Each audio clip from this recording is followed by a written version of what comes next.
Greetings to all of you in the sweet and loving name of our Lord and Savior Jesus Christ.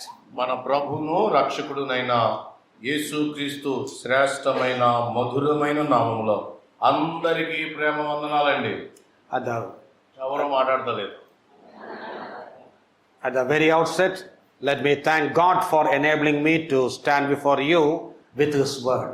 మొదటిగా మీ ముందు నిలబడడానికి దేవుని వాక్యాన్ని అందించడం కొరకై ప్రభు నన్ను బలపరిచినందుకై దేవునికి స్తోత్రాలు చెల్లిస్తున్నాను. I visit this place the first time, so I thank the elders of this assembly and especially Brother John Deknagar for inviting me and arranging some meetings in these days.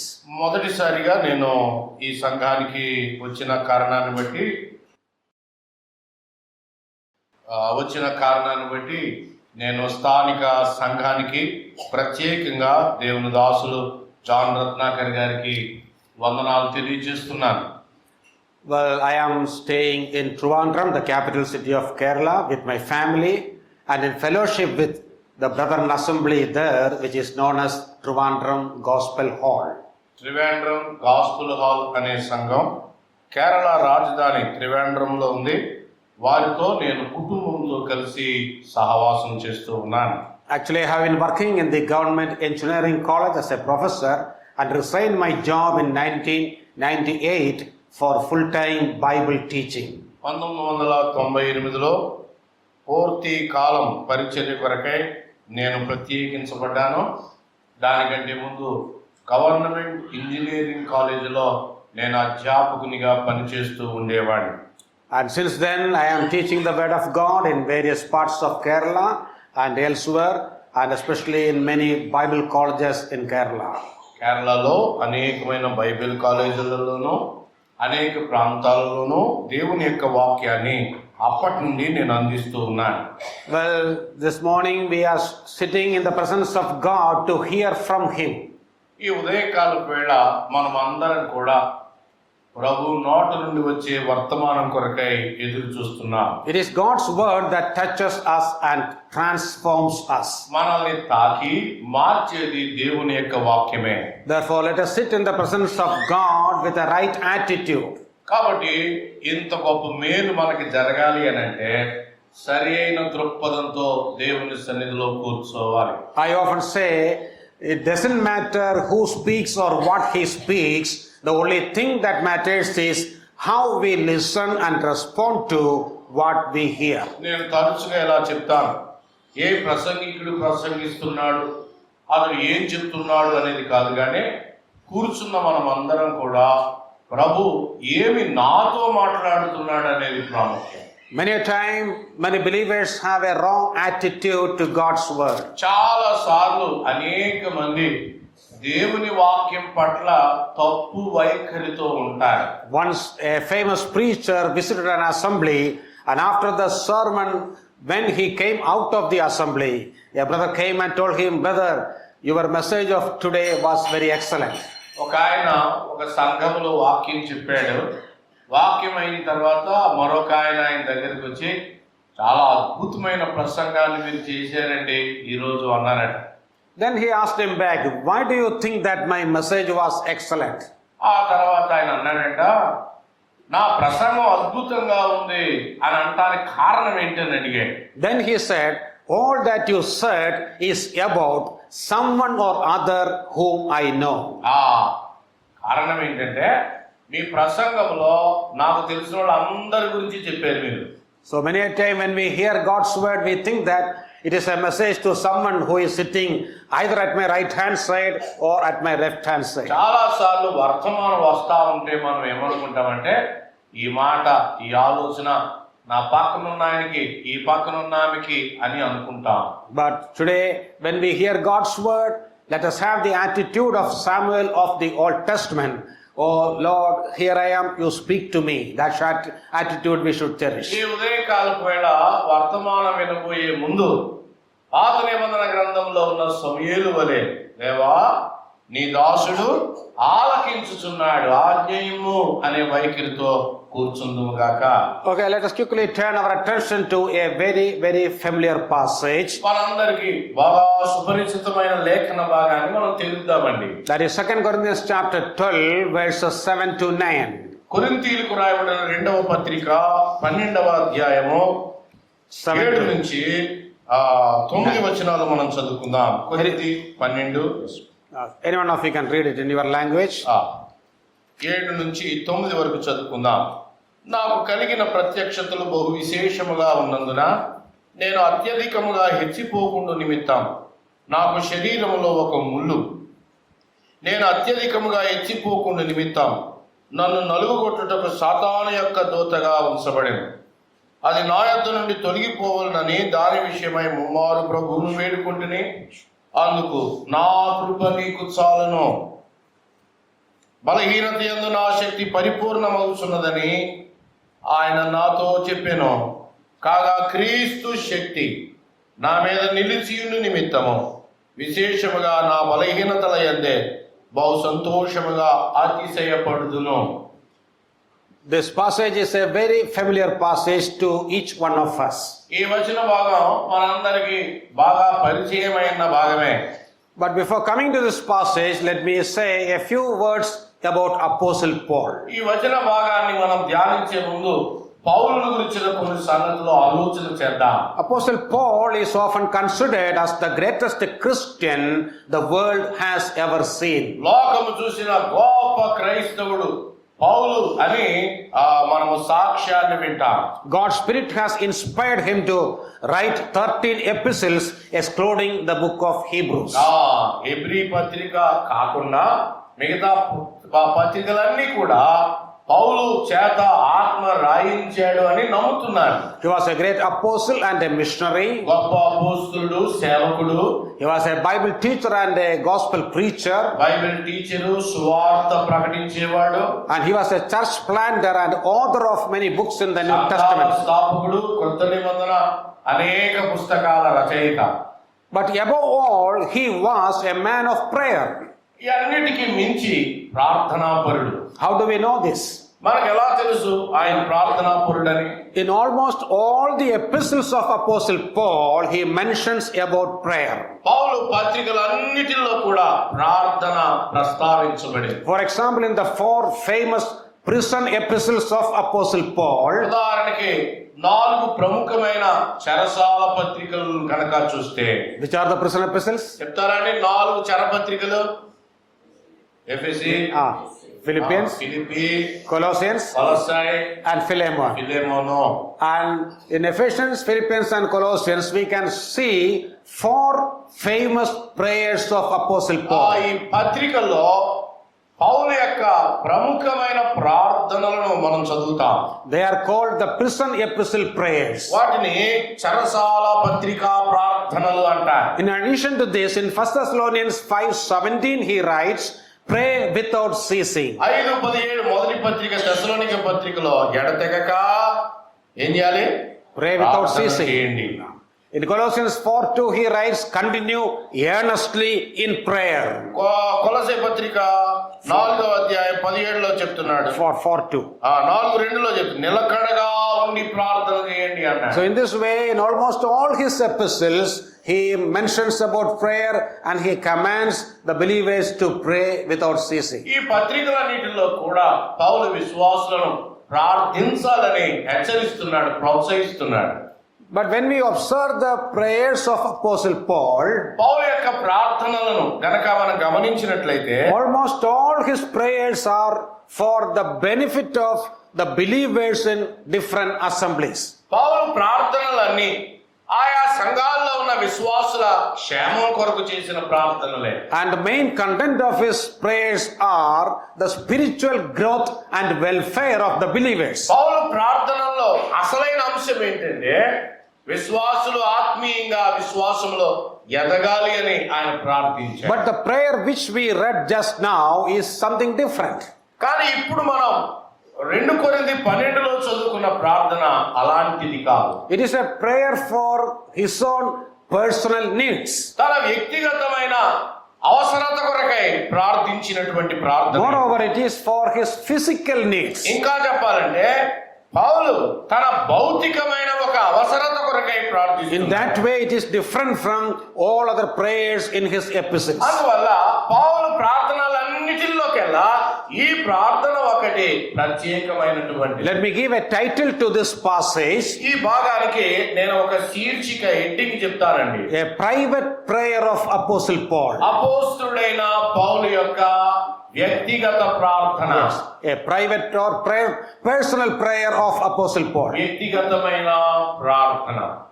When we read these verses, we can divide it into 4 subtitles. ఇక్కడ ఈ భాగాన్ని గనక మనం విభజన పెట్టుకుంటే 4 భాగాలుగా మనం చూడగలుగుతాం. There are 4 things we can observe clearly from this passage. 4 సంగతులు ఈ భాగములో నుండి మనం నేర్చుకోగలం, గమనించగలం. First, I will mention them and the references. మొదట ఆ మాటలు చెప్తూ ఆ వచనాన్ని కూడా మీకు గుర్తు చేస్తాను. Then I will explain them one by one. తర్వాత వాటిని వివరిస్తాను ఒకదాని తర్వాత ఒకటి. I am happy that some of you are taking down notes. మీలో చాలా మంది రాసుకున్నారు, చాలా సంతోషం అండి. Yes, this is a good habit which we all have to practice. మనం అందరం చేయాల్సిన, సంఘం చేయాల్సిన మంచి పని ఇది. Being a teacher all through my life, I appreciate these kind of habits. ఆ దేవుని వాక్య బోధకునిగా దేవుని దాసుడి జీవితంలో ఈ పనిని ఎంతో ఆయన ప్రశంసిస్తున్నారు. Okay, the first one is the reason for his prayer. మొదటిది ప్రార్థనకు గల కారణము. Reason for his prayer. ప్రార్థనకు గల కారణము. In bracket you can write the reference as 12:7b. B means the second part of verse 7. మీరు పక్కన రెఫరెన్స్ రాసుకొని 12వ అధ్యాయము 7వ వచనములో 2వ భాగం. 12 means 2 Corinthians 12. That is implied. 12 అంటే కొరింథీ 2వ పత్రిక 12, 7b అంటే 7వ వచనములో 2వ భాగం. Second one, the manner of his prayer. రెండవది ప్రార్థనా విధానము. కారణం, విధానము. Manner of his prayer. ప్రార్థనా విధానం. That means the way he prayed. దాని అర్థం ఏ విధంగా ఆయన ప్రార్థించాడు. That is in verse 8. 12. 8వ వచనములో 8వ వచనం అని రాసుకోండి. In bracket you can write 12:8. 12:8 అని బ్రాకెట్ లో రాసుకోండి. Then the third one, the result of his prayer. మూడవది ప్రార్థనా ఫలితము. The result of his prayer. ప్రార్థనా ఫలం, ప్రార్థనా ఫలితం. In bracket you can write 12:7a, comma 12:9a. 7వ వచనం మొదటి భాగం, 9వ వచనం మొదటి భాగం బ్రాకెట్ లో. I often refer A and B. A refers to the first part of the verse and B refers to the second part. నేను అప్పుడప్పుడు 7 ఏ అంటాను, 7 బి అంటానంటే ఏ అన్నప్పుడల్లా ఆ వచనంలో మొదటి భాగం అని, బి అనేది 2వ భాగం అని. తెలుగు బైబిల్లో రివర్స్ లో ఉండొచ్చు, చూసుకోండి. No. Okay. The final one, the response to the result of his prayer. తర్వాత ఫలితం వచ్చాక ఆఖరిది ఆ ఫలితానికి పౌలు స్పందన. That is 12:9b. అది 12వ అధ్యాయంలో 9వ వచనములో తర్వాతి భాగం, చివరి భాగం, పౌలు స్పందన. I hope that subdivisions are clear to you. మీ అందరికీ ఈ భాగం స్పష్టంగా ఉంది అని భావిస్తున్నాను. The first one is the reason for his prayer or the need of prayer. మొదటి మాట ఆలోచన చేద్దాం. ప్రార్థనకు గల కారణం. As we often say, each one has a reason to pray. మనందరం కూడా ఎప్పుడైనా ప్రార్థిస్తే కారణం ఉంటుంది కదా. Paul also had a reason to pray. పౌలు ప్రార్థనలకు కూడా కారణం ఉన్నది. He had a problem to present before God. ప్రభు దగ్గరికి వెళ్ళడానికి ఆయనకు ఒక సమస్య ఉన్నది. Or he had a need to bring before the throne of grace. దేవుని కృపాసనం యొద్దకు పోయి చెప్పుకోవడానికి పౌలుకు ఒక అవసరం ఏర్పడింది. Well, what was the problem Paul faced? పౌలు ఎదుర్కొంటున్న ఎంతకీ ఆ సమస్య ఏంటంట? In verse 7 he says it was a thorn in the flesh. 7వ వచనములో ప్రార్థనకు కారణం ఒక ముళ్ళు ఆయన శరీరములో ఉంది. The same thing is referred again in the same verse as a messenger of Satan. అదే వచనములో సాతాను యొక్క దూత అని కూడా రాయబడింది. Both are referring to the same thing. ఈ రెండు ఒకటే. ముళ్ళు ఈజ్ ఈక్వల్ టు సాతాను దూత. Anyway, Paul does not explain it clearly. పౌలు ఆ ముళ్ళేంటో వివరించటం లేదు అని గమనించాలి. So many Bible scholars have given different opinions about the thorn in the flesh. Bible పండితులు ఆ ముళ్ళు ఏమై ఉంటుందా అని రకరకాల అభిప్రాయాలు రాశారు. Sometimes when the Bible is silent about something, people will go for some guesswork interpretation. కొంతమంది లక్షణం ఎలా ఉంటదంటే బైబిల్ ఎక్కడైతే మౌనంగా ఉంటుందో అక్కడ వీళ్ళకి పని ఎక్కువ ఉంటుంది. And sometimes some people have gone even to the extent of saying that the thorn in the flesh was the wife of Apostle Paul. మరి కొంతమంది ఆ ముళ్ళు ఏంట్రా అని వివరించుకుంటూ పోయి ఆయన భార్య అయి ఉండొచ్చు అనే దాని దగ్గర కూడా Because in that verse he says it used to buffet him. ఇక్కడ ఏమన్నా నలుగొట్టుటకు అనే మాటను బట్టి ఎంత దారుణం అండి భార్య అని చెప్తారా? Some people, some wives are like that. They often harass or buffet or disturb their husbands too much. కొంతమంది భార్యలు అంటారు భర్తను నలుగు కొడతారు, హింస పెడతారు, బాధిస్తారు. But I don't believe in that interpretation. I don't agree with that interpretation. కాబట్టి ఆ ముళ్ళు ఆయన బాధ పెట్టే భార్య అనే భావనను నేను నమ్మటం లేదు. There are two reasons. రెండు కారణాలు ఉన్నాయి. First of all, the New Testament never says that Paul had a wife. Paul Bible ఎప్పుడు కొత్త నిబంధన ఎప్పుడు కూడా పౌలు వివాహితుడు అనే విషయాన్ని నిర్ధారించలేదు. Number 2, in verse 8, we read that concerning this thing, I pleaded with the Lord 3 times that it might depart from me. రెండవది భార్య ఎందుకు కాదో రెండవ కారణం తొలగిపోవలెను అని ముమ్మారు వేడుకున్నాడు. And if it were his wife, he would never have prayed like this. ఒకవేళ భార్యయే ముళ్ళైతే పెళ్ళి లేదు కదా, కాబట్టి తొలగిపోవాలని పౌలు ప్రార్థించే అవకాశము లేదు. Moreover, Paul says it was a thorn in the flesh. ఇంకా పౌలు ఏమన్నాడంటే ఆ ముళ్ళు నా శరీరంలో ఉంది అని చెప్తున్నాడు. The flesh, there are two different meanings for the word, English word flesh in the Bible, but the primary meaning is our body. శరీరం అనే దానికి బైబిల్ భాషలో అర్థాలు ఉన్నాయి. ఇక్కడ అర్థం ఏంటంటే దేహము అని అర్థం. So there was something disturbing him constantly. He had some chronic disease in his body. మనకు కొంచెం అర్థమయ్యేది ఏంటంటే పౌలు శరీరములో దీర్ఘకాలిక ఒక వ్యాధి ఉన్నది. It was continuously disturbing his life and ministry. పౌలు జీవితాన్ని సేవను అది బాధపరుస్తాం. In 2 Corinthians 10:10 we read his bodily presence is weak. So that also indicates that he had some physical problem. 10:10 రెండవ కొరింథీ పత్రికలో ఏమన్నాడంటే అతడు శరీరమునకు బలహీనుడు అనే మాట చెప్పాడు. So from this we can safely conclude that he had some physical problems or illness. కాబట్టి ఈ వచనాలన్నిటి సారాంశంగా ఆ ముళ్ళు శరీరములో అతనికి ఉన్నటువంటి ఒక వ్యాధి అయి ఉండొచ్చు అని మనం గమనించగలం. Then why is it called a messenger of Satan? తర్వాత రెండవది ఏంటి అంటే ఆ ముళ్ళును సాతాను దూత అని ఎందుకు అన్నాడు? Remember, the thorn in the flesh is not a literal thorn, it is simply a figure of speech. ముళ్ళు అనే మాట ఏదో ఒక ముళ్ళు దేహంలో గుచ్చుకుందని కాదు, అలంకార రూపంలో చెప్తున్నాడు ఆ ముళ్ళుని. Therefore the messenger of Satan also is a figure of speech. కాబట్టి సాతాను దూత అనేది కూడా అలంకార రూపంలో వాడిన మాటే.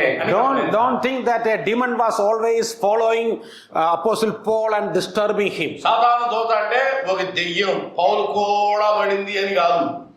But what is the meaning of messenger of Satan? మరి సాతాను దూత అనే పదాన్ని మన పదజాలాన్ని ఎలా అర్థం చేసుకోగలం? What is the duty of a messenger? దూత పని ఏంటి? Messenger is always conveying a message. దూత పని సందేశాన్ని తెలియజేయడం. So actually a negative message was given in the mind of Apostle Paul by Satan. సాతాను చేత ఒక ప్రతికూలమైన వర్తమానం ఉంచాలి అనేది అపవాది పని. What was that negative message? ఏంటది ప్రతికూలమైన వర్తమానం? Whenever he was suffering from this sickness or illness, ఎప్పుడైతే ఈ వ్యాధి చేత ఎక్కువగా బాధపడతాడో Satan might have put in his mind a negative thought or a wrong thought. ఆ బాధ పెరిగినప్పుడు బుర్రలో ఒక చెడ్డ ఆలోచన కలిగించాలి. Satan might have told him, Paul, look, you claim that you are a son of God.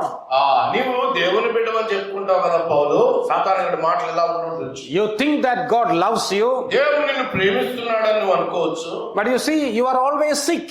మరి ఎందుకయ్యా ఈ రోగం, దేవుని బిడ్డవైతే నీకు అని వాడు ఆలోచన పుట్టిస్తాడు.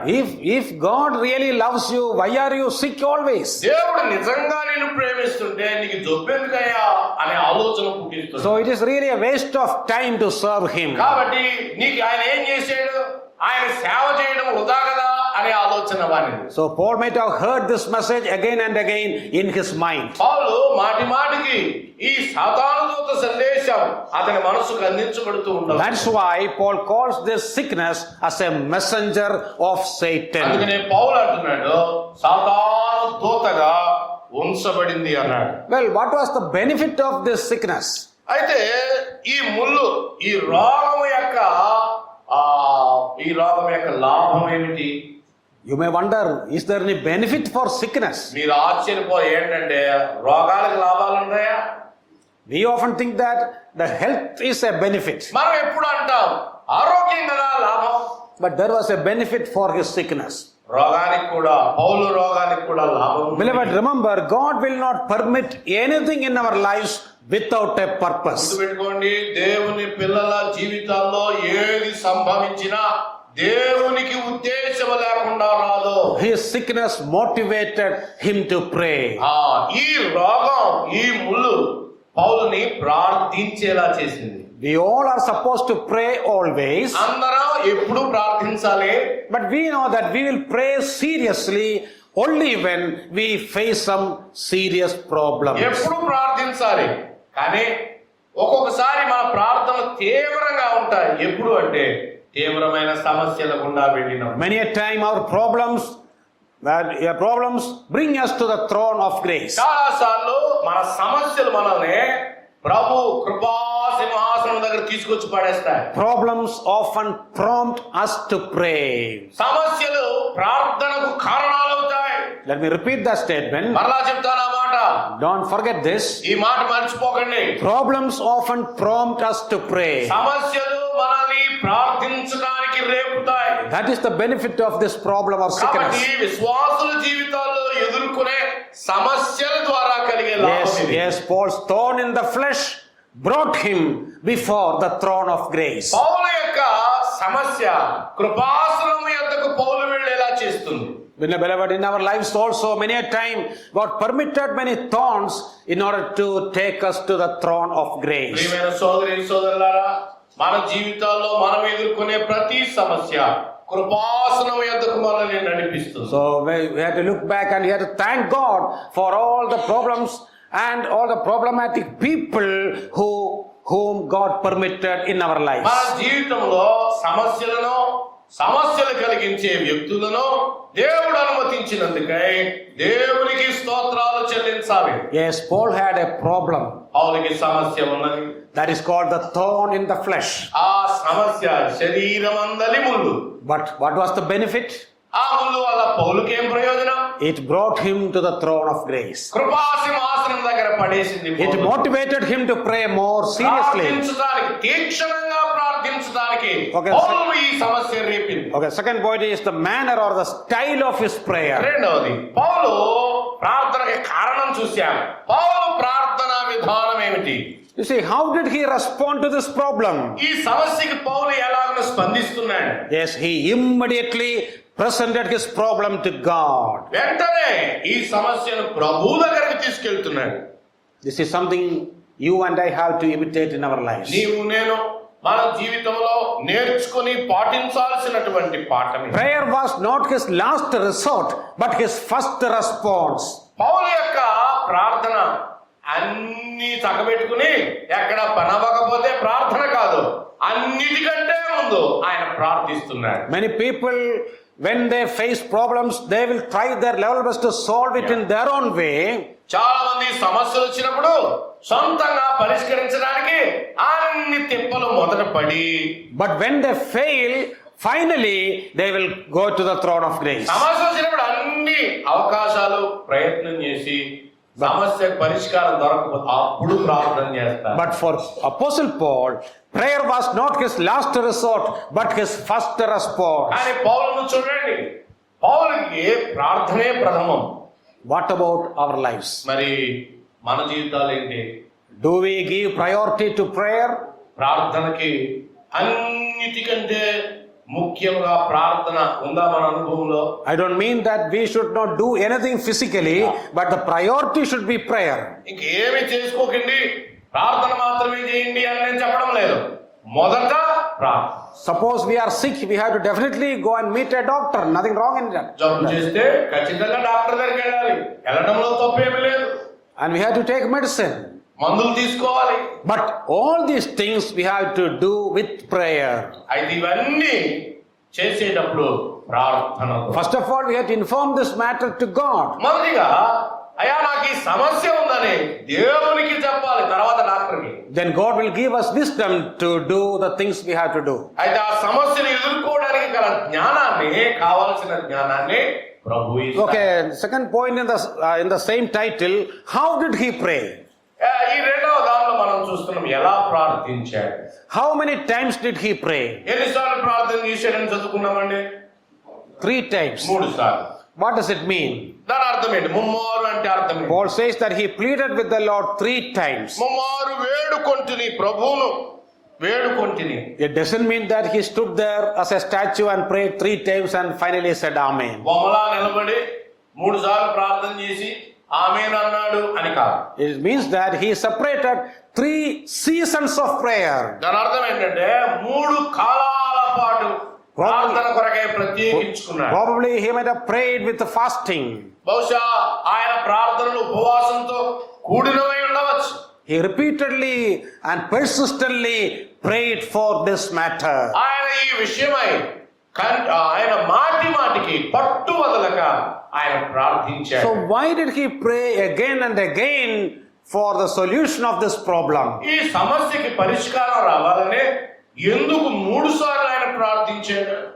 In fact, he was simply obeying the commandment and the model set by our Lord. మన ప్రభు యొక్క ఆజ్ఞను బట్టి, ప్రభు మాదిరిని బట్టి పౌలు ప్రార్థిస్తూ ఉన్నాడు. Has Jesus ever commanded us to pray persistently or repeatedly? విసుకక మనము నిత్యము ప్రార్థించాలని ప్రభు మనకి బోధించలేదా? In Luke 18:1 we read, లోకాసు వార్త 18:1 మనం ఎలా చదువుతాం? then he spoke a parable to them that men always ought to pray and not give up. వాళ్ళు విసుకగా నిత్యము ప్రార్థించాలి అని ఆయన వారికి ఒక ఉపమానం చెప్పాడు. లోకా 18:1. Yes, we have to keep on praying. That's the meaning. మనము ఎప్పుడు ప్రార్థిస్తూ ఉండే అనుభవంలో ఉండాలి. And not be fed up with prayer. ప్రార్థన అంటే విసిగిపోయేలా ఉండకూడదు విశ్వాసి. Again in Matthew 7:7, Jesus has commanded. మత్తయి సువార్త 7:7 కూడా ప్రభు వారు ఆజ్ఞాపించారు. It's a well-known verse. 7వ వచనం నుండి ప్రార్థన అదంతా. Ask and it will be given to you. Seek and you will find. తట్టుడి మీకు తీయబడును అని చెప్తున్నాడు. Actually, that verse, if you translate from the original Greek language, నిజానికి ఆ పదాలు అసలు గ్రీకు భాషలో వాటి అర్థాన్ని గనక కొంచెం గ్రహించగలిగితే, these words ask, seek and knock are given in present continuous tense. అడుగుడి, వెదుకుడి, తట్టుడి ఈ 3 కూడా ఎల్లప్పుడూ చేయండి అనే భావంలో రాయబడ్డాయి. So the correct translation is this. కాబట్టి అసలైన తర్జుమా ఏమిటి అని అంటే, Keep on asking and it will be given to you. అడుగుతూనే ఉండండి మీకు ఇవ్వబడును అలా ఉండాలి. You see, it is not just asking once, it is you have to keep on asking. ఏదో ఒకసారి అడగండి మీకు ఇచ్చేస్తాడని కాదు, అడుగుతూనే ఉండండి మీకు ఇవ్వబడును. Keep on seeking, you will find. వెతుకుతూనే ఉండండి అది మీకు దొరుకును. And keep on knocking and it will be open to you. తడతానే ఉండండి మీకు తీయబడుతుంది. అది అసలు అర్థం. So these are the commandments given by our Lord. ఇవన్నీ కూడా ప్రభు ఆయన ఇచ్చినటువంటి నేరుగా ఇచ్చిన ఆజ్ఞలు. When we are praying persistently, we are expressing our trust in God. మనము విసుకక ప్రార్థిస్తూ కొంతకాలం ఉన్నప్పుడు ఆయనపై ఆధారపడి అడుగుతున్నాం. Moreover, when Jesus prayed at Gethsemane, how did he pray? ఇంకా గెత్సెమనెలో ఆయన ఎలా ప్రార్థించాడు? There also Jesus prayed 3 times saying, "Oh my Father, if it is possible, let this cup pass from me. Nevertheless, not as I will, but as you will." గెత్సెమనెలో కూడా ప్రభు ముమ్మారు ప్రార్థించాడు. సాధ్యమైతే ఈ గిన్నె నా యొద్ద నుండి తొలగించు, అయినను నా ఇష్టం కాదు, నీ చిత్త ప్రకారమే సిద్ధించునుగాక. Again, note down the reference Matthew 26, 39, 42 and 44. మత్తయి సువార్త 26వ అధ్యాయం 40 నుంచి 44 వరకు 46 వరకు చూస్తాం. 26 verse 39, 42 and 44. 39, 42, 44 3 సార్లు కనబడుతుంది. So repeatedly Jesus was praying for the removal of the cup. కాబట్టి ప్రభు కూడా ఆ పాత్ర తన యొద్ద నుండి తొలగిపోవాలి అని తండ్రి చిత్తం కొరకే కనిపెట్టడానికి 3 సార్లు ప్రార్థించాడు. Finally Jesus prayed, "Not as I will, but as you will." ఆఖరిగా ఆయన చెప్తున్నాడు, నా ఇష్టం కాదు తండ్రి, నీ చిత్తమే సిద్ధించునుగా కానీ అప్పగించుకున్నాడు. So these are the models in the Bibles. ఇవన్నీ కూడా ప్రార్థన కొరకై బైబిల్లో కనబడే మాదిరికరమైన ప్రార్థన. What about our prayer life? మరి మన ప్రార్థన జీవితం విశ్వాసి ఎలా ఉంది? What are we persistently praying for the same matter? ఒక విషయం కొరకై విసుగక ప్రార్థించే అనుభవం మనకు ఉన్నదా? Somebody has written about a wild animal by name leopard. I think Chiradapuli or something. ఒక ఆయన చిరుతపులి గురించి ఇలా రాశారు.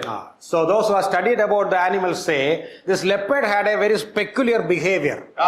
ఈ జంతు శాస్త్రం చదువుకునే వాళ్ళకి తెలుస్తుంది, చిరుతపులికి ప్రత్యేకమైన స్వభావం ఉంటుంది. I'm talking about the leopard in the jungle, not in the zoo. నా జూలో ఉండే చిరుతపులి కాదు, అడవిలో ఉండే చిరుతపులి. So how do they catch prey, or how do they collect food? అవి వేట ఎలా సాగిస్తాయి, ఆహారాన్ని ఎలా సంపాదిస్తాయి? In the jungle they may hide in some places, and when some small animals come on that day, they will pounce on it and catch it. అరణ్యంలో అడవుల్లో అవి దాగి ఉంటాయి. వాటి కళ్ళ ముందు ఏదైనా వెళ్తా ఉంటే వాటి మీదకు దూకి పట్టుకుంటాయి.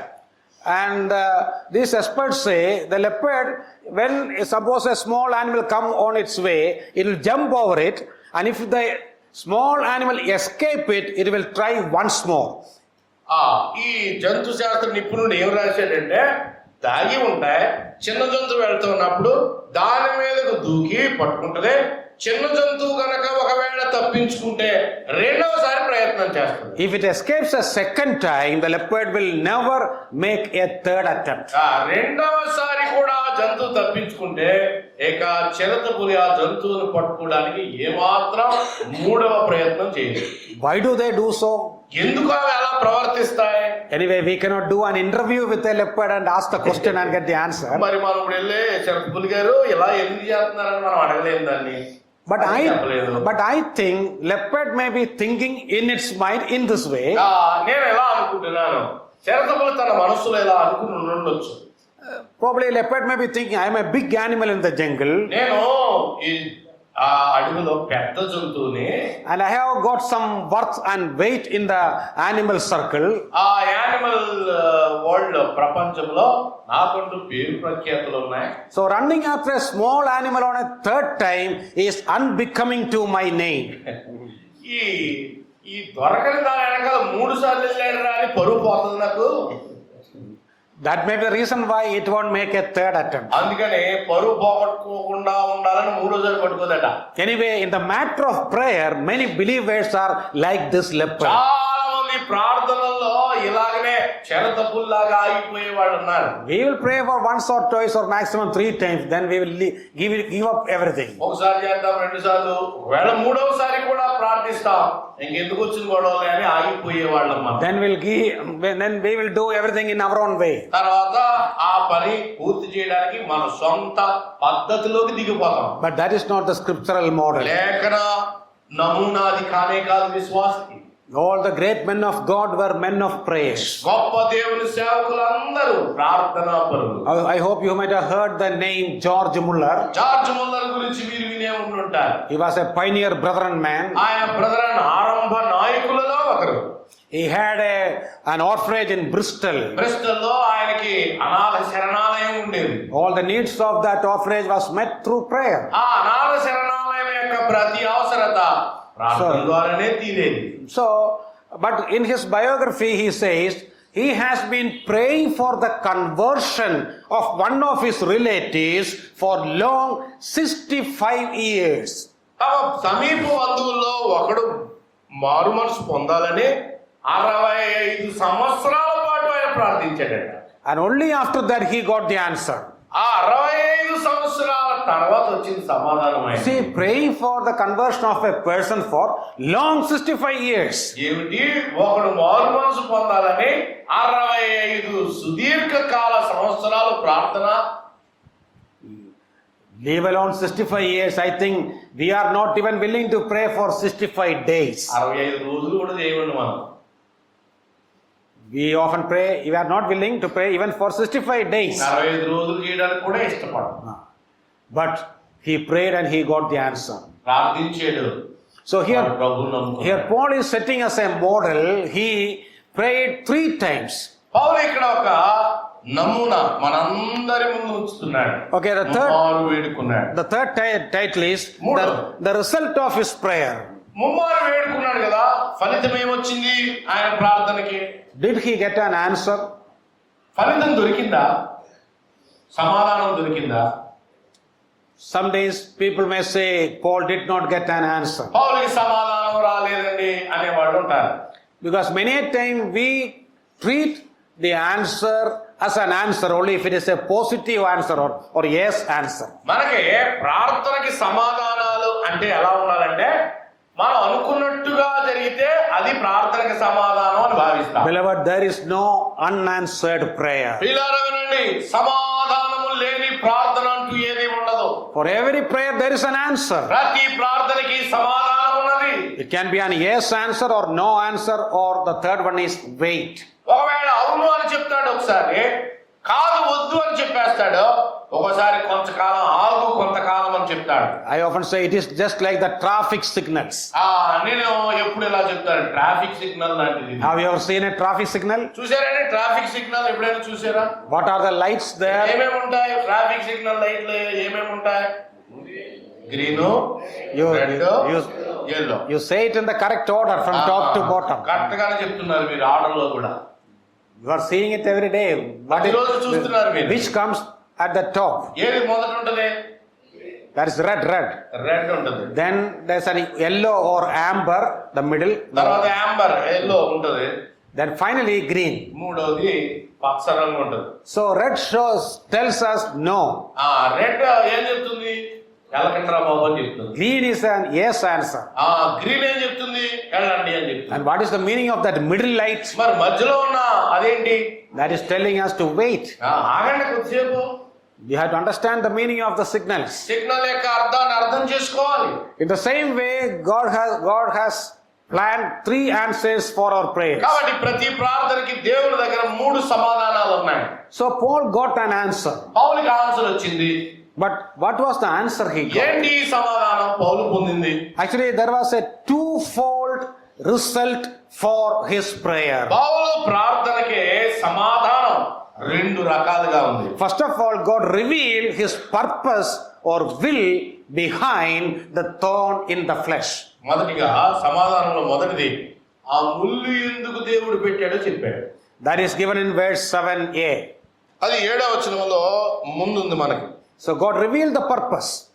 ముళ్ళు ఎందుకుందో సమాధానంలో వచ్చింది. There we read, and lest I should be exalted beyond above measure by the abundance of the revelations. మనకి 2వ భాగంలో ఉంది 7వ వచనంలో, నేను అత్యధికముగా హెచ్చిపోకుండా పోకుండా నిమిత్తం. It is in second part in Telugu. Okay. I am saying all this with respect to the English Bible. You have to make the corrections. 7వ వచనం 2వ భాగంలో ఉంది చూసుకోండి. ఇంగ్లీష్ బైబిల్లో ముందు ఉంటది. దానికని ఏబి అన్నాను నేను. Okay, if you want you can make the correction. Correct చేసుకోండి, పైన కూడా ఏబి రాసుకున్న బి అని రాసుకోవాలి. Okay, so when did Paul know about this purpose? పౌలుకి ఎప్పుడు అర్థమైంది ఈ ముళ్ళు ఎందుకుందో? That is only after praying 3 times. సమస్య ఎందుకుందో 3 సార్లు ప్రార్థించాకే తెలిసింది. He wrote this epistle much later. తర్వాత ఎప్పుడో రాశాడు రెండవ పత్రిక పౌలు. That is why in verse 7 itself the purpose is written. అందుకని 7వ వచనములో ఒక సమస్యకు గల కారణం ఏంటో ఆయన సమాధానాన్ని పొందాడు. So what was the purpose? సమాధానం ఏమిటి?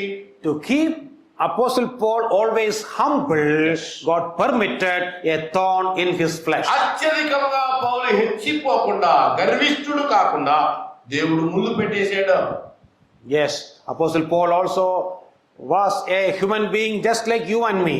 నీవలే నావలే పౌలు కూడా మానవ మాత్రుడు. So there was a chance for him to become very arrogant because of the abundance of revelation. కాబట్టి తనకున్న విశేషమైన ప్రత్యక్షతల దృష్ట్యా అతడు గర్వించే అవకాశం ప్రతి క్షణంలోనూ ఉంది. And if he is not humble, God cannot use him. ఇన్ని ప్రత్యక్షతల్లో అతడు పొరపాటును గర్విస్తే ప్రభు అతను వాడుకోలేడు. So to keep him always humble throughout his life, God permitted a lifelong sickness. అందుకని దేవుడు పౌలును వాడుకునే నిమిత్తమై జీవితమంతా ఉండే ఒక రోగముతోటి ఆయన అణిచివేస్తున్నాడు. Yes, in the 2 Corinthians 12, 2 and 3, Paul explains about the abundance of the revelations he experienced. పౌలు ఈ పత్రిక 12 మొదటి 2 వచనాలు 3వ వచనంలో కూడా తనకున్న విశేషమైన ప్రత్యక్షతలను గురించి And he speaks about once he was caught up into third heaven or paradise, that is what is written there. ఒకసారి 3వ ఆకాశానికి అతను కొనిపోబడ్డాడు అని చెప్తున్నాడు. So such a great man was Apostle Paul. అపోస్తలుడైన పౌలు అంత గొప్ప దైవజనుడు. But he didn't give any publicity to this experience. అయితే పౌలు ఎన్నడే గాని నాకు 3వ ఆకాశ దర్శనం ఉందని పబ్లిసిటీ ఇవ్వలేదు. You see, nowadays if a small thing happens in our lives, immediately we will put it in our WhatsApp status. మన జీవితంలో నేటి దినాల్లో చిన్నది ఏదైనా జరిగితే చాలు వాట్సాప్ స్టేటస్ లో పబ్లిసిటీ చేస్తాం. Yes, many a time by seeing the WhatsApp status of many evangelists, people are asking, is this the only ministry he does? కొంతమంది సేవకుల వాట్సాప్ స్టేటస్ చూస్తే ఏమనిపిస్తుందంటే ఈ సేవ అంతా సేవలాగే ఉంది అనిపిస్తుంది. So that is the only ministry many evangelists are doing. So చాలా మంది సేవకులకి అదే పని స్టేటస్ లో పెట్టుకోవడమే ఎంత పని మేము పరిచర్య చేసి. Don't worry, I am talking about evangelists in Kerala. Kerala వాళ్ళ గురించి లేండి, మీ గురించి కాదు. Okay. So, but Paul did not mention about this for long 14 years. కానీ పౌలు సుమారు 14 సంవత్సరాల క్రితం జరిగిన అనుభవం గురించి చెప్తున్నాడు. After 14 years, when he wrote this epistle only, he very casually mentioned, even then, he did not mention his name. 3వ ఆకాశ దర్శనం గురించి ఎప్పుడు చెప్తున్నాడు? 14 సంవత్సరాల తర్వాత. అది కూడా తన పేరు రాయకుండా జాగ్రత్త పడుతూ చాలా సామాన్యంగా రాసేసాడు ఆ అనుభవాన్ని. He simply says, I know a man in Christ. ఏమన్నాడు? నేను ఒక మనుషుని ఎరుగుతున్నాను. But from the context, we guessed that that man was Apostle Paul himself. సందర్భాన్ని బట్టి ఆయన పౌలే అని మనం అర్థం చేసుకున్నాం. పౌలు అన్నాడు గర్వించలేదు. In spite of all these experiences, he was very humble throughout his life. పౌలు తన అనుభవంలో ఆయన ఎంతో దీనుడైన దాసుడు. Probably because of this, God gave him the thorn in the flesh. బహుశా అందుకే అతడు ఎచ్చిపోకుండా నిమిత్తం, దీనుడిగా ఉన్న నిమిత్తం ఆయన ముళ్ళును అనుమతించాడు. And another point is, God not only revealed his purpose behind the thorn, number 2, God gave grace to face that problem. సమాధానం పొందాడు కదా ప్రార్థనకే. మొదటిది సమస్యకి గల కారణం ఏంటో చెప్పాడు. రెండవది ఆ సమస్యని ఎలా ఎదుర్కోవాలో చెప్పాడు. Actually, the answer given by the Lord to Paul was no. నిజానికి పౌలుకి దేవుడు చెప్పిన సమాధానం లేదు, తీయును అని చెప్పాడు. But whenever God gives us a no answer, he will never put a full stop there. Instead, he will add a comma and say, my grace is sufficient for you. Praise the కొన్ని Lord. ప్రార్థనలకి దేవుడు no అని చెప్తాడు. No అని చెప్పి full stop పెట్టాడు, comma పెట్టి నా కృప నీకు చాలును అంటాడు. దేవునికి స్తోత్రములు. Yes. The Lord said, my grace is sufficient for you. ప్రభు చెప్తున్నాడు నా కృప నీకు చాలును. So in effect, Jesus said, ప్రభు ఆయన ఇలా మాట్లాడుతూ ఉన్నాడు. Paul, let that thorn be there in your flesh. పౌలు, నీ శరీరంలో ముళ్ళు అలాగే ఉన్నని I permitted it with a purpose. నేనే ఒక ఉద్దేశంతో నీ శరీరంలో ముళ్ళు ఉంచాను. I know that it would be very painful. అది నీకు ఎంతో బాధ కలిగిస్తుంది అని నాకు తెలుసు. But don't worry, I will give you grace to bear it. కానీ విచారపడవద్దు, ఆ ముళ్ళును భరించడానికి కావలసిన కృప నేను అనుగ్రహిస్తాను. Beloved, many a time this may be the answer we also get for our prayers. చాలా సార్లు కూడా మన ప్రార్థనకి ఇలాంటి సమాధానమే రావచ్చు. Well, what's the meaning of grace here? ఇక్కడ కృప అనే దానికి అర్థం ఏమిటి? We know that in the Bible, grace and faith and many other words have got two different meanings. ఆ కృప, ఆ విశ్వాసము, వీటన్నిటికీ ఆ రకరకాల అర్థాలు ఉన్నాయి. You see, there are two aspects of grace. కృప అనే దానికి రెండు కోణాలు ఉన్నాయి. For example, from Ephesians 2:8, we understand that we are saved by grace. ఎఫెసీ పత్రిక 2:7-8 ప్రకారం మనం కృప చేతనే రక్షించబడ్డాం. That is called the saving grace of అక్కడ God. కృపను ఏమంటారంటే రక్షించే దేవుని కృప. But here grace refers to the sustaining grace. ఇక్కడ చెప్పబడిన కృప రక్షించే కృప అనే కోణం కాదు, మనకు అనుదినము కావాల్సిన కృప. How do we know this? ఇది మనకు ఎలా తెలుస్తుంది? In verse 9, first part we read, my grace is sufficient for you. The next sentence, my strength Yes. shall be made perfect in your weakness. నా కృప నీకు చాలును అని చెప్పి నా శక్తి బలహీనత యందు పరిపూర్ణమగుచున్నది అన్నాడు. The word grace is explained there. ఇక్కడ ఆ కృప ఏమిటో కామా తర్వాత వివరించబడింది. God's grace means God's strength. దేవుని కృప అంటే దేవుని శక్తి. In the same verse, in the last part in English, we read the power of Christ. ఇంకా చెప్పాడు అక్కడే క్రీస్తు శక్తి అని ఆఖరి మాటలో చెప్తున్నాడు. So very clearly it is explained in verse 9. కాబట్టి 9వ వచనములో కృప, శక్తి, క్రీస్తు శక్తి అని చాలా స్పష్టంగా వివరించబడింది. So when we face problems, when we pray for that, God will give us grace to experience that situation. మనకి సమస్యలు ఉన్నప్పుడు, ఇబ్బందులు గుండా వెళ్తున్నప్పుడు ప్రభు వాటిని ఎందుకు అనుమతించాడో చెప్పి వాటిలో మనం కొనసాగడానికి శక్తిని So ఇస్తున్నాడు. this is the twofold result of Paul's prayer. పౌలు ప్రార్థన యొక్క రెండు ఫలితాలు, So two aspects of the answer. లేదా ప్రభు ఇచ్చిన సమాధానంలో ఉన్న రెండు కోణాలు. First of all, the Lord revealed Paul about the purpose of the thorn in the flesh. మొదటిగా ఆ సమస్యను దేవుడు ఎందుకు పౌలుకి ఇచ్చాడో కారణం ప్రార్థన తర్వాత ఇచ్చాడు. Number two, God gave him grace to manage that situation. రెండవది, ఆ సమస్యను ఆయన ఎలాగో ఎదుర్కోవాలో దేవుడు ఆయనకి ఎలా శక్తిని అనుగ్రహిస్తున్నాడో వివరించాడు. In fact, this is a general principle when about prayer we have to understand. కాబట్టి మనం అర్థం చేసుకోవాల్సిన ప్రార్థన సంబంధమైన సామాన్యమైన సూత్రం ఇది. Whenever we pray for something, first of all, God will reveal His purpose to us. మనం ఎప్పుడైనా ప్రార్థన చేసినప్పుడు ఒక విషయం గురించి అది ఎందుకు ఉందో మొదట ప్రభు వివరిస్తాడు. Along with that, God will give us strength to do that perfect will in our lives. అంత మాత్రమే కాదు, ఆయన తన పరిపూర్ణమైన చిత్తాన్ని మన జీవితంలో నెరవేర్చుకోవటం కొరకై మనకు ఆయన శక్తిని ఇస్తాడు. I hope this much is clear to you. అందరికి అర్థమైంది కదండి? ఇది కన్ఫ్యూజన్ ఉందా? Is it clear?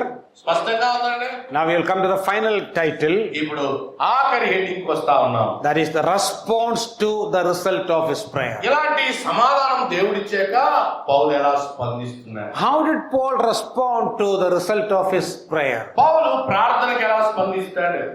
That is in verse 9, in English, in verse 9, second part. 9వ వచనంలో ఆ మాట ఉంది, మొదటి భాగం. I will read it in English. Therefore, most gladly, I will rather boast in my infirmities, రెండవ భాగం. that the power of Christ may rest upon me. విశేషముగా నా బలహీనత యందే బహు సంతోషముగా అతిశయపడుదును. రెండవ భాగం. You see the phrase, boast in my infirmities. చూడండి, బలహీనత యందు అతిశయపడుట. You see, generally people will boast in their strength. సాధారణంగా ప్రజలు బలమునందు అతిశయిస్తారు, బలగమునందు అతిశయిస్తారు. We boast in our achievements or our success. ఆ విజయాన్ని ఎలా పొందాం, ఎలా జయించాను, ప్రజలు అతిశయిస్తారు. But here Paul says, I boast in my infirmities or sickness. పౌలు ఇక్కడ చెప్తున్నాడు, నా బలహీనతల యందే బహు సంతోషముగా అతిశయిస్తున్నాను. What's the reason? కారణం, Through these infirmities, the power of Christ will reveal in his life. కారణం ఏంటంటే నా ముళ్ళు ద్వారా దేవుని యొక్క శక్తిని నేను అనుభవిస్తున్నాను. You see, after the prayer, there was a radical change in his attitude to prayer. ప్రార్థన తర్వాత పౌలు జీవితంలో ఒక విప్లవాత్మకమైన మార్పు వచ్చేసింది. Or a radical change in his attitude to the problem he faced. ఎంతవరకు తాను ఎలాంటి సమస్యతో కృంగిపోయాడో ఇక ఆ వైఖరి మారిపోయింది పౌలు జీవితంలో ప్రార్థన తర్వాత. He understood that even that thorn was a blessing in disguise. ఆఖరికి ప్రార్థనలో పౌలు అర్థం చేసుకున్నది ఏంటంటే ముళ్ళు మారువేషంలో ఉన్న ఆశీర్వాదం. It appeared to be a thorn, but it was really a blessing. దానికి ముళ్ళులాగా ప్రతికూలంగా కనబడుతున్న ఆశీర్వాదానికి కారణమైంది. Quite often people say prayer will change the things. చాలా సార్లు ఎక్కువ మంది అంటారు ప్రార్థన పరిస్థితులను మార్చేస్తుంది అని. Yes, prayer will change the things or circumstances. పరిస్థితులు మారుస్తుంది ప్రార్థన అని సాధారణంగా వింటా ఉంటాం మనం. But in my opinion, that is only a half truth. అది పరిస్థితులు మార్చడం అనేది సగం సత్యం. Because sometimes God will change our circumstances. కొన్నిసార్లు మారకపోవచ్చు అండి. But sometimes God may permit those circumstances without changing them. కొన్నిసార్లు నువ్వు ప్రార్థించినా పరిస్థితి ఏం మారకుండా అలాగే ఉంచేస్తాడు మనల్ని ఆయన. So a better statement is this. కాబట్టి ఈ స్టేట్మెంట్ ఎలా ఉండాలంటే prayer changes the person who prays. పరిస్థితులు మార్చడం కాదు, ప్రార్థన చేసేవాడే ప్రార్థన మార్చేస్తుంది ఆ పరిస్థితిని ఎదుర్కోవడం కోసం. The prayer is changing the attitude of the person who prays. ప్రార్థించే వ్యక్తి వైఖరిని ప్రార్థన మారుస్తుంది. Yes, that is exactly what happened in the life of Apostle Paul. అపోస్తలుడైన పౌలు జీవితంలో ఆ సమస్యలో ఉండగా అతని వైఖరి మారిపోయింది. His attitude to the so-called problem has changed. తాను సమస్య అని దేని గురించి అయితే ఎంతకాలం కురిగిపోయాడో దాని పట్ల ఇప్పుడు సమస్య అలాగే ఉండగా అతనే మారిపోయాడు. Thus Paul realized that so-called problem was a blessing in disguise. పౌలు ఈ సమస్య మారువేషంలో ఉన్న నా ఆశీర్వాదం. Beloved, in our prayer life also this should happen. ప్రియులారా, విశ్వాసులుగా మన ప్రార్థనలో ఇదే మనకు జరగాలి. Sometimes you may worried about the thing that some of the things you have been praying for many years have not changed your circumstances. కొన్నిసార్లు నేను చాలా కాలంగా ప్రార్థిస్తున్నాను, నా పరిస్థితి ఎలాగే ఉండిపోయింది అని ఎవరైనా ఒకవేళ చింతపడుతూ ఉన్నారేమో ఇక్కడ. You may be thinking that God is not answering your prayer. దేవుడు నా ప్రార్థన వినటం లేదు అని ఒకవేళ నిరాశపడుతున్న వాళ్ళు ఉన్నారేమో. But beloved, God might have given you a no answer. దేవుడు నీకు కాదు అని చెప్పే సమాధానం ఇచ్చి ఉంటాడు. Yes, we have to continue the prayer till we get an answer. ప్రార్థన చేయండి, ఎందుకు ఆ సమస్య నీకు ఆయన అనుమతించాడో ఆయన సమాధానం ఇచ్చేంత వరకు. If you are maintaining a constant fellowship with God, you will understand the answer clearly. దేవునితో ఎడతెగక సహవాసం జరిగిస్తూ ఉన్నప్పుడు ప్రతి సమస్యకు గల కారణం మనకు అర్థమవుతుంది. When Paul got a no answer, he stopped praying for that matter. ఎప్పుడైతే పౌలుకి దేవుడు వద్దు అని చెప్పాడో పౌలు ఆ విషయమై ప్రార్థించడం ఇక ఆపివేశాడు. And he trusted in the grace of God and lived by the grace of God throughout his life. ప్రార్థన ఆ విషయంలో ఆపి ఆ విషయం కొరకే కావాల్సిన కృపపై దేవుని మీద ఆధారపడ్డాడు. Yes, we have seen the four aspects of Paul's private prayer. పౌలు యొక్క వ్యక్తిగత ప్రార్థనలో ఉన్న 4 సంగతులు మనం గమనిస్తాం. I'm just repeating the 4 titles. నేను మరలా ఆ 4 విషయాలు అలా ప్రస్తావిస్తాను. First of all, there was a reason for his prayer. మొదటిగా పౌలు ప్రార్థనకు గల కారణం. Second, there was a specific manner or style in which he prayed. రెండవది పౌలు ప్రార్థన పద్ధతి. And finally, he got a result for his prayer. ప్రార్థన ఫలితాన్ని పొందాడు. Or an answer for his prayer. తన ప్రార్థనకు ఫలితం సమాధానాన్ని పొందాడు. And how did he respond to that answer? ఇలాంటి సమాధానం వస్తే ఎలా స్పందించాలి? He was very glad and he was rejoicing in the Lord. అతడు ప్రభువులో బహుగా అత్యధికముగా సంతోషిస్తున్నాడు. Instead of focusing on the problem, he focused on the power of Christ or grace of God. తన సమస్య అలాగే ఉన్నప్పటికీ తన దృష్టి సమస్య మీద కాకుండా తనకు అనుగ్రహించబడిన దేవుని శక్తి మీద దైవజనుడు దృష్టి కేంద్రీకరించాడు. Let us learn these lessons thoroughly and apply them in our personal lives. ప్రియులారా, ఈ చక్కటి అనుభవాన్ని మనము నేర్చుకుని మన వ్యక్తిగత జీవితంలో అనుభవిద్దాం. Thank you for your patient listening. శ్రద్ధగా దేవుని వాక్యాన్ని విన్నందుకే మీ అందరికి వందనాలండి. May the Lord help each one of us to practice these things in our daily lives. మన అనుదిన జీవితంలో ఇలాంటివి అభ్యాసములో ఉంచుకుందుముగాక. May God bless you. Prabhu దీవించునుగా. Amen. Amen.